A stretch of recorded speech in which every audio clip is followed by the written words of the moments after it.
Hey Hexo traders and investors, it's Rod with Power Group. Welcome back on the Pursuit of Wealth for a Hexo update video. Today is Thursday, April 15th, and I'm afraid I have some less than awesome news to report. Most people would consider this terrible news. Personally, I'm not too fazed by it, and I saw it coming. I didn't know it was going to happen today. But Hexo just released news saying they were going to be raising $1.2 billion. So we'll talk about what that means. And we'll look at some charting here and what we can expect to see tomorrow. But stock's getting absolutely crushed here after hours. And I wanted to come on here and address this and help you guys out and just show my support, because I know a lot of people are sort of losing their marbles, for lack of better words. So I wanted to come on here, and you guys support me a ton on the channel and in our group. So I wanted to repay the favor and come on. If you guys have any questions about your position, please drop a comment below. I will do my best to provide some input and some help there where possible. Again, we are not financial advisors. All investments have risks. This is for educational and entertainment purposes only, but we can give you some generic ideas of what we would do if we were in your shoes. And like I said, you guys support me in the channel, so it's the least I can do to come on here, explain this for you guys. And if you can support me one more time by liking this and subscribing to the channel, I would appreciate that very much. So this SEC filing document is a little overwhelming. So I went ahead and found the deep dive article. Shout out to them for doing a great job simplifying this, but they did a really great job just breaking it down in layman's terms. So this evening, Hexo filed the preliminary base shelf prospectus slated at $1.2 billion in size, and it's going to enable them to raise significant funds over the next 25 months. And they filed this both in Canada and the US, and it's to provide maximum flexibility. And I know a lot of people were caught off guard by this, but we shouldn't have been, because I did a video. If you haven't seen it, check out my M&A video with Trent McDonald, the Canalist on Reddit. Essentially, Trent McDonald, the CFO of Hexo, one of the questions was, do you plan to raise in the future? And he said, absolutely we would, right? He said, if it's for strategic initiatives, if it's for M&A, which they said they were active in M&A, even after the Zenabis acquisition, we should have not. And they even said that they were going to be expanding in the US, which would require capital. So this shouldn't have come as a surprise. It even states right here that it was to pursue strategic initiatives. The company has indicated that it intends to remain active in M&A and is currently mergers and acquisitions, and is currently in discussions with potential non-beverage consumer packaged good partners, which such arrangements expected to require additional capital.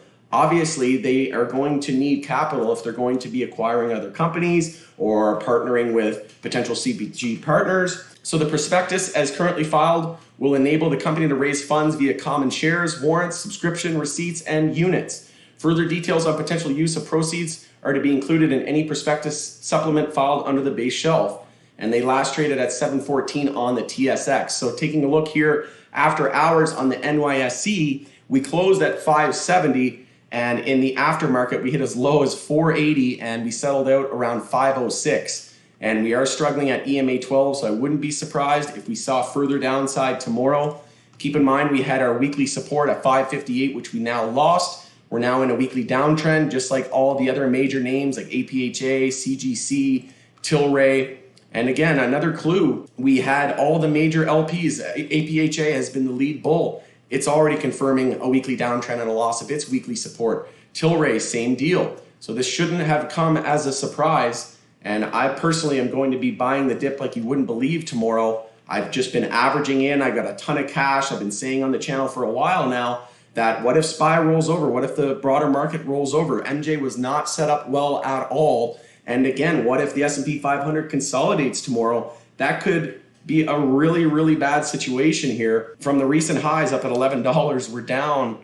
We hit 480, so we're down over 55, almost 60% from the recent highs. So this is why we tell people nothing goes straight up forever. And whenever you see these huge moves, hundreds and hundreds of a percentage, you need to expect companies are going to raise. That's just the way things go. That's just the way the world works. When stocks are finding momentum and are pushing higher, that's generally when companies release dilution news, right? So we knew it was coming. We didn't know when, but we needed to be protected. And if you're not protected, then you're completely vulnerable to news. And I said that time and time again. It could happen after market close, and this is exactly what happened. And I know a lot of people are likely wide open to attack, and I've been shorting the S&P 500 in case the market rolled over. and I've just been holding a lot of cash, and I'm not completely invested into Hexo yet. I've been waiting to buy the dip. I was thinking about buying it today again, another position, but I said no.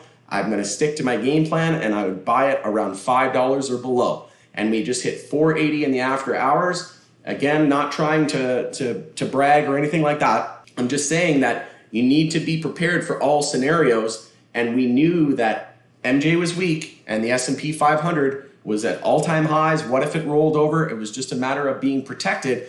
And even last week, we closed below the 10-week moving average.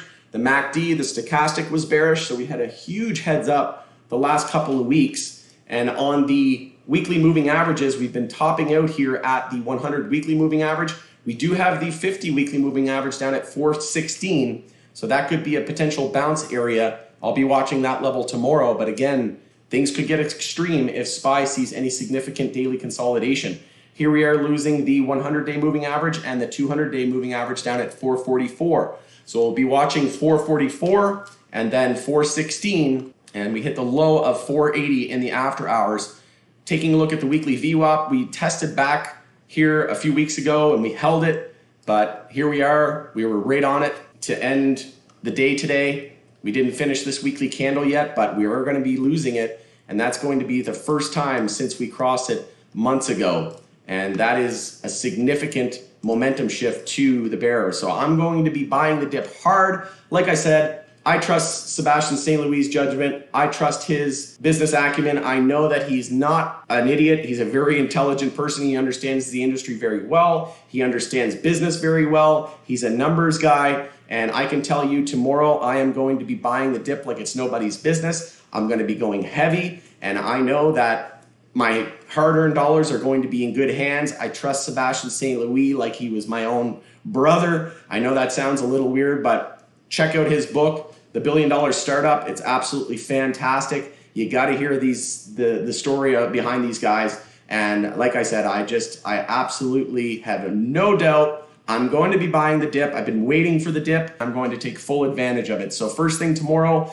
going to be buying in the pre-market. Again, we'll see how we open, and I'll do another video tomorrow. If you do want a more tailored response and you want instant help, consider joining us for a 1 week's free trial at pursuitofwealthgroup.com or powgroup.ca and join us. We provide support in a private chat room. We do private live streams in the morning, so I'll be telling all the private members in the morning what my game plan is once we open up in the pre-market tomorrow. So with that, thanks for joining us on The Pursuit of Wealth. Again, if you need any help, drop a comment below. We're not financial advisors, but I'll tell you what I would do if I were in your shoes, and I'll do my best to help you out. I know a lot of people are going to be stuck, and I just want to show my support. Again, I appreciate all of you, and we shall see you tomorrow. Best of luck into tomorrow, and don't get too hard on yourself. I still think Hexo is a great long-term investment, and I believe that everything that they're doing is to provide maximum shareholder value. With that, thanks again for joining us on The Pursuit of Wealth, and we'll see you on the next one.